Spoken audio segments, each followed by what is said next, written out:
पुरस्कार विनोद शुक्ल को ज्ञानपीठ पुरस्कार से सम्मानित किया जाएगा।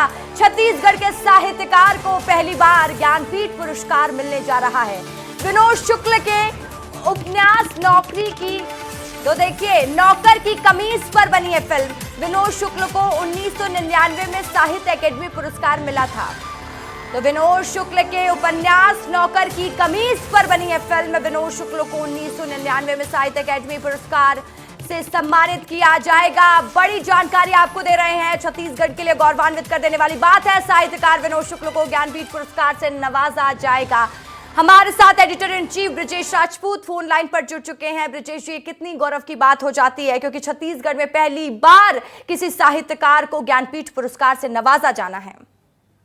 बिल्कुल रशिका, ये छत्तीसगढ़ पूरे मध्य प्रदेश के लिए बहुत बड़ी खुशी की बात है कि वहाँ के इतने वरिष्ठ, इतने सहज, सरल और गंभीर साहित्यकार को ज्ञानपीठ ने आज दोपहर में चुना है इस बड़े पुरस्कार के लिए।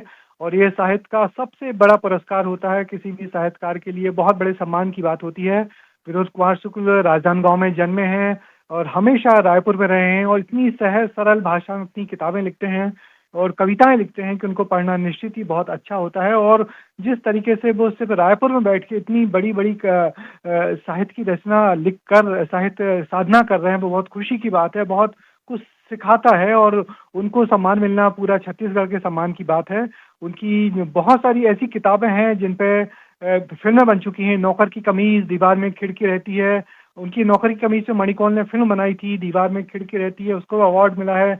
इतनी सहज सरल कविताएं लिखते हैं वो कि बहुत अच्छा लगता है, बहुत विनम्र है, अपने कभी लिखे पे कभी गर्व नहीं करते कि वो कितने बड़े साहित्यकार हैं। कभी वो ये नहीं बोलते कि उनको वो साहित्य के लिए लिखते हैं। उनको इसके पहले भी कई बड़े बड़े राष्ट्रीय और अंतर्राष्ट्रीय पुरस्कार मिल चुके हैं और मगर वो कभी उनको इस चीज़ का जरा भी गुमान नहीं होता कि वो कितने बड़े साहित्यकार हैं। और निश्चित ही बहुत गर्व की बात है, बहुत खुशी की बात है, पूरे छत्तीसगढ़ के लिए गर्व की बात है कि उनको इतना बड़ा सम्मान मिला है।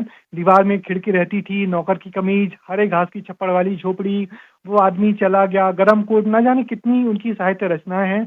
और कविताएं तो इतनी बढ़िया लिखते हैं, इतनी सरल लिखते हैं कि बहुत प्रेरक होती हैं। मेरे सामने कविता खुली हुई है, आप कहो तो मैं उसको 2 लाइन पढ़ के बताऊंगा कि उनकी एक बड़ी सुंदर सी कविता है। हताशा से एक व्यक्ति बैठ गया। हताशा से एक व्यक्ति बैठ गया था, व्यक्ति को मैं नहीं जानता था, हताशा को जानता था, इसलिए मैं उस व्यक्ति के पास गया, मैंने हाथ बढ़ाया, मेरा हाथ पकड़कर वो खड़ा हुआ। मुझे वो नहीं जानता था, मेरे हाथ बढ़ाने को जानता था। हम दोनों साथ चले, दोनों एक दूसरे को नहीं जानते थे मगर साथ चलने को जानते थे। कितनी गहरी बात, कितनी सरल भाषा में जब उन्होंने जिस तरीके से लिखते हैं तो निश्चित ही बहुत गौरव की बात है छत्तीसगढ़ के लिए, मध्य प्रदेश के लिए कि उनको इतना बड़ा पुरस्कार मिल रहा है। जी बिल्कुल, बहुत शुक्रिया आपका तमाम जानकारी के लिए ब्रिजेश जी। विनोद शुक्ल को ज्ञानपीठ पुरस्कार पर सीएम ने बधाई दी है। बड़ी जानकारी इस वक्त की आपको दे रहे हैं। विनोद शुक्ल को ज्ञानपीठ पुरस्कार पर सीएम विष्णुदेव साय ने उन्हें बधाई दी। ज्ञानपीठ पुरस्कार छत्तीसगढ़ के लिए गर्व की बात है। सीएम साय ने कहा विनोद शुक्ल ने छत्तीसगढ़ को गौरवान्वित किया। शुक्ल जी को स्वस्थ जीवन की कामना करते हुए भी सीएम साय नजर आए। तो देखिए ट्वीट के माध्यम से सीएम साय ने विनोद शुक्ल को बधाई दी है ज्ञानपीठ पुरस्कार के लिए।